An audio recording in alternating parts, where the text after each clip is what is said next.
আফগানিস্তানে তালেবান সরকারের নতুন আইন নারীদের বিরুদ্ধে পারিবারিক সহিংসতাকে বৈধতা দিয়েছে।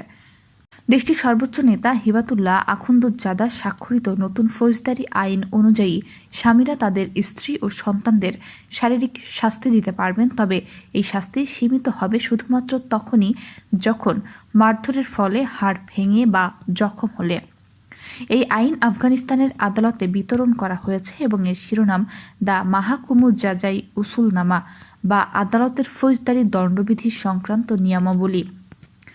আইনের ধারা অনুযায়ী যদি কোনো স্বামী অতিরিক্ত শক্তি প্রয়োগ করে এবং তার স্ত্রীর শারীরিক ক্ষতি হয়, তবে দোষী সাব্যস্ত হওয়ার জন্য স্ত্রীকে আদালতে তার উপর হওয়া নির্যাতন প্রমাণ করতে হবে।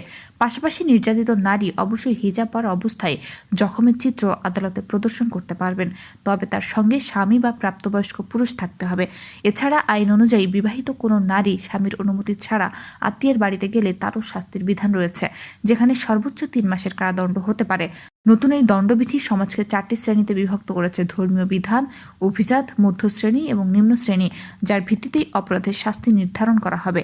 অপরাধের ধরন বা তীব্রতা নয়। আইনের এই বিধান আফগান সমাজে পারিবারিক ও সামাজিক কাঠামোর মধ্যে গঠনমূলক পরিবর্তন আনার কথা বলা হলেও মানবাধিকার ও নারীর নিরাপত্তার দৃষ্টিকোণ থেকে তা ব্যাপক সমালোচনার মুখে পড়েছে।